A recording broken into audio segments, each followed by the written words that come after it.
There are a lot of people on the internet trying to sell you things, telling you that Instagram is the easiest thing in the whole wide world, right? I know you've seen the reels of people sharing that they made $1 zillion selling a $7 product their first week in business and that they barely work at all. They get to stay home with their kids and work an hour a day.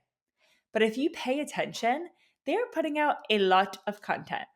They are working, right? And the same is true for me. Yes, Instagram is easy for me and that doesn't require a ton of mental effort and stress, but you'll see me in my office sharing stories. You'll see me filming reels. You'll see me talking about the things I'm doing on coaching calls with my clients. You'll listen to me recording podcast episodes like this one. If you join my Reels membership, you'll get weekly Reels ideas from me every single week.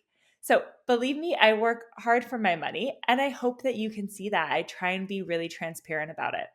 But I also work sustainably, which is so important for my own mental health, which is so important for my own mental health and for the long term health of my business too. Because the reality is that building a 6 figure business is hard work, right? Especially in the beginning. It gets easier with time because you get better at it, you get faster at it, and your community grows, meaning that you have more authority in the space. There's more people who are liking and commenting on your stuff. There's more people sharing your content with their friends, their family, their own community, and you see more results, which feels really motivating and inspires you to keep going. Now, what do I mean by it being hard work in the beginning? So, first off, it's new. So, that feels challenging, as new things often do. It takes time, right, to grow an Instagram page, and time is the most precious resource that we have. You really have to think about it in the beginning because it doesn't come naturally at first. It can feel awkward or uncomfortable to be on camera. And I'm curious if there's other ways that it's hard for you too to kind of be on Instagram in the beginning stages. If there's something else that I've missed here, send me a DM. I would love to know what feels most challenging to you about showing up on Instagram. But just because it's hard or just because it's challenging doesn't mean that you have to burn out while you are growing your Instagram page. You really need to focus on doing it sustainably, even from the start, right? Even when you are hustling and putting in that extra effort, it should still be in a way that feels sustainable for the long term. And that's what we're going to dive into in today's episode. I'm going to share 4 ways to make Instagram feel easier and more sustainable so that way you can have the big Instagram growth and the big Instagram audience while protecting your own mental health and avoiding burnout. Now, one way that I think is really helpful that not enough business owners talk about online is outsourcing. There are way too many therapists who take way too long to ask for help in their business. And a lot of therapists focus on doing tons of different tasks that they could easily pay somebody $20 to do. And I want to give you an example, right? A sweet therapist the other day shared one of my podcast episodes in her stories. And she wrote some text when she kind of shared the podcast episode and said, I don't know how this woman has the same 24 hours in the day that I do. And the reality is that I don't have the same 24 hours in the day that you do because I don't do it all myself, right? There are lots of things that are coming forward in my business. There's lots of content that's being produced. There's lots of follow up that's happening. There's lots of websites being updated, all of the things that I'm not doing myself, right? And that's why I'm able to have such a successful business. That's why I'm able to be on, email and podcast and Instagram because I have people who are helping me put all of the details together. So I have a team that supports me for about 70 hours a week. If you want the full breakdown of who's on my team and how much I pay all of them, feel free to check out episode 7. I'll go ahead and link that in the show notes. But I have a full-time executive assistant. I have a part-time operations manager. I work with a few different copywriters, and I have a podcast manager. But let's kind of go back in time for a little bit because I know many of you who are listening are starting from the beginning, right? You're kind of early stages of building your Instagram and building your private practice. So the first 2 things that I outsourced in my business when I was just seeing one-on-one therapy clients were captions and graphics. So Captions and blog posts, I actually hired somebody from Fiverr. I don't know if it's Fiverr or Fiverr, but I'll go ahead and link a discount code for them as well. I have an affiliate link that I think gets you 10% off your first order. But basically, I'm going to call it Fiverr, I hope I'm saying that right, is a website where you're able to hire freelancers for different projects. And so I hired somebody to write a blog post. I liked them, and then I continue to hire them to write captions. The second thing I outsourced was graphics. So I actually still went ahead and wrote, I still do, write everything that goes into all of my Instagram graphics. But I did find somebody to outsource and have them actually create the graphics in Canva. And that saved me a ton of time. Now, the person I hired is my sister. At the time, she was in medical school and just kind of looking for some extra income and some easy remote work that she could do on a flexible schedule. And she's not a creative person. She has like no design background. She had no special skills about it. And that is the beauty of being able to outsource some of these really low hanging fruit, some of these really simple $20 tasks, is that it doesn't need to be a big deal, right? You can hire somebody in your life, you can hire somebody from a freelancing website, but not having to sit there for hours every week and make the little graphics in Canva saved me a lot of time. And I did this before I had a full caseload, before I was fully private pay, before I had 10,000 followers. You do not need to wait till you reach a certain level of success in business in order to hire. Now, I want to share just a little bit more detail about how much this cost me when I was first starting to outsource. So, when I first began outsourcing, I spent less than $500 a month on team in my business. And that is a vast difference than what I spend now, right? Now I spend maybe $10,000 to $15,000 a month on team support. So, you do not need to kind of invest that high in the beginning. It makes absolutely no sense to. When I first started, I was able to invest in a team for $500 a month. And what I got out of this in return was 2 monthly blog posts that helped build my SEO, all of my Canva graphics. My sister would actually go ahead and post those Canva graphics on Instagram for me. She would engage for 15 minutes before and after posting, commenting on other people's stuff, replying to my comments, because that's really helpful for boosting engagement. And all of this cost me the same amount that I earned in doing 2 therapy sessions, right? And so I saved countless hours. I actually did count them, they're not countless. It saved me 25 hours of my time a month to outsource these things versus it took me like 2 sessions to earn that amount of money. And so it didn't just save me time, which was super valuable, right? It saved me, I guess, kind of like 23 hours of time because I had to do those 2 sessions to make up for the cost. But it also allowed me to spend my time on what really mattered, right? It allowed me way more time and space to see clients that were paying me $250 a session. And by not wasting my time, like engaging before I posted or writing blog posts or making graphics in Canva, I was able to do the marketing things that only I could do.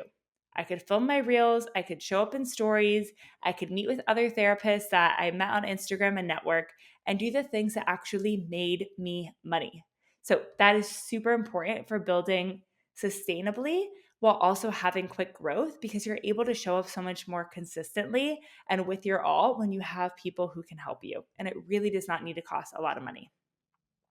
The second thing I would definitely recommend doing is stop scrolling and wasting hours on Instagram.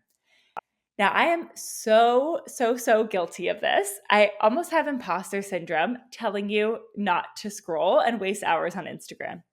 A few months ago, I was starting to feel very overwhelmed in my business and like I didn't have enough time to get all the things done that I needed to get done.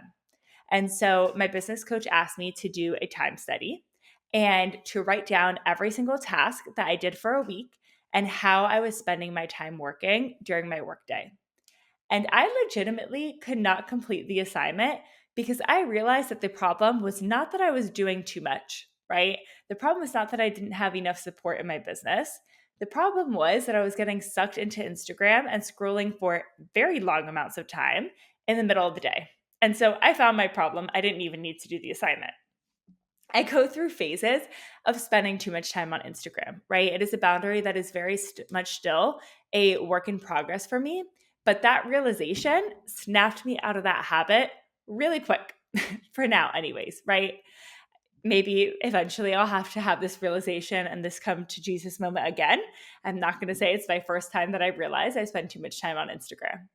But I think it's also worth noting here that I actually have quite a healthy relationship with Instagram and social media in general, and it still impacted me, right?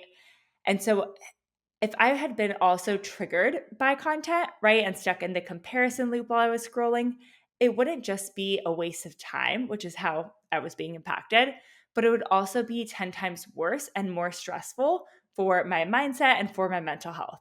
So, if you are constantly telling yourself you do not have time to post more frequently, I want you to do me a favor. Go ahead and check your screen time on your phone and see how much time you are spending scrolling Instagram or TikTok. And be really honest with yourself.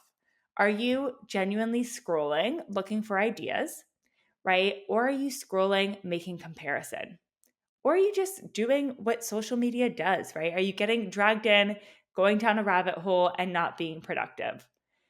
Definitely, if that is the case, set better boundaries with Instagram and you will feel less burnt out and less overwhelmed by social media.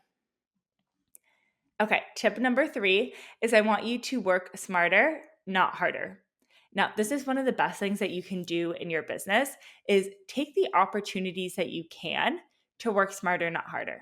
So if there's something that you can do faster or easier, do it faster or easier, right? So with Instagram, for example, the Reels membership is the best way to do this. Every single week, I will send you 4 Reels ideas for the week, and I'm going to pick out a trending sound for you. I'm going to give you a fill in the blank script. I'm going to give you filming instructions. I'm going to give you examples and make it so easy. It's going to save you hours scrolling, looking for ideas each week. And I know earlier in this episode, I told you to outsource. This is outsourcing, right? For very cheap. It's even cheaper than $20 an hour. For $37 a month, less than $10 a week, I will plan all of your reels for you. And this is just one more thing off of your plate that will make Instagram so much more sustainable. The last thing is doing the things that you enjoy, right? So I want to give you permission to do the things that you enjoy in your business. Yes, this is work. You're not going to love every single task that you have to do as part of work. No one does in any job. Come on, let's be realistic. But Instagram should feel at least a little bit fun. It's still work, but it should be work that you enjoy or that gives you some good positive feelings. So I traveled recently and did a meetup with like 20 therapists at a coffee shop in New York City. And it was so much fun, right? That is like one of the reasons why I love Instagram so much is being able to meet with and connect with other people in real life that I've met on the app. Another example that Instagram has felt fun is I got to meet up with a private practice academy alumni who I met on Instagram for a drink in Phoenix, and we filmed some silly reels. We had a blast, right? My husband, when we were on vacation in Boulder, Colorado the other day, asked me to do an outfit of the day with me. We were getting ready to go for the wedding and I wanted to show off my dress. And he was like, hey, can I be in the video? And that felt like silly and light and fun. Every single day, I talk to my girlfriends because we send each other silly little memes or reels and we go back and forth, and that feels fun and connecting. And so for me, Instagram really is a place to connect, to build friendships, to be creative, to have fun. And when that becomes not true for you, I think it's important to take a break. I think it's important to come back to it and assess, is this really how you want to build your practice? Because at the end of the day, I love Instagram. I am the biggest proponent for Instagram, but it is not for every single therapist. And so it's important that you do the things that light you up, right? Do Instagram because you want to, not because you feel like you have to or it's going to be impossible for you to be successful without it. I also think it's helpful to think about in terms of like doing the things that you enjoy. If there are pieces of Instagram that you really enjoy that you can focus on more, or are there pieces of Instagram that you really hate that you can outsource and delegate, right? So, like, for example, designing graphics. Does that feel fun and creative to you, or does it feel annoying? Writing captions, does that feel good and easy and fun? Or does it feel like you dread it and it's why you never get your post done? Does it feel creative to come up with ideas? Is that something you get excited about? Or is that something stressful that bogs you down? Give yourself permission to get help in the areas that feel the most hard and make it easier for yourself. Make it more enjoyable. You truly do deserve it. So, to wrap up today's episode, I just want to really emphasize that you do not need to burn out to grow your Instagram page. If you are burning out growing your Instagram page, you are doing it wrong, right? Will you need to work hard? Yes, absolutely. I will be the first person to be honest and to tell you that. Anything worth having will require effort and hard work. If not, everybody would have hundreds of thousands of followers and be making a zillion dollars, right? Everyone would do it. But you don't have to make it harder than it needs to be. You can outsource where you can. You can have better boundaries and spend less time scrolling. You can delegate your Reels ideas every week with the Reels membership.